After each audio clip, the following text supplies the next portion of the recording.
So இந்த வீடியோவில் என்ன பார்க்க வரோம்னா சிடி என்னென்னா current transformer.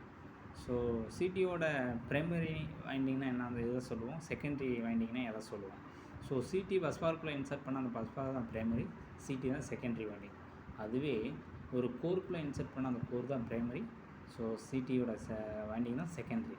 So for example சிடியோட ரேஷியோ 100/1 ஆம்ஸ் அப்படின்னு என்னென்னா, ஸோ செகண்டரியில் 1 ஆம்ஸ் ஃப்ளோ ஆச்சுன்னா ஸோ ப்ரைமரியில் எவ்வளோ கரண்ட் போகுதுன்னு அர்த்தம் 100 ஆம்ஸு.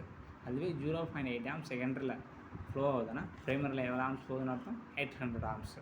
இதுதான் ஸோ இந்த ரேஷியோட மீனிங். ஸோ இது இந்த S1 S2 எங்கே கனெக்ட் பண்ணோம்னா அம்மீட்டரில் கனெக்ட் பண்ணுவோம். ஸோ இந்த அம்மீட்டரோட ரேஷியோவும் இந்த சிடியோட ரேஷியோவும் சேமாக இருக்கும்போது தான் ஸோ இந்த ப்ரைமரியில் எவ்வளோ ஆம்ஸ் போதோ அந்த ஆம்ஸ் அப்படியே அம்மீட்டரில் ஷோ ஆகும். இல்லைன்னா ஸோ ஷோ ஆகும், அது வந்து ஆக்சுவல் வேல்யூவாக இருக்காது.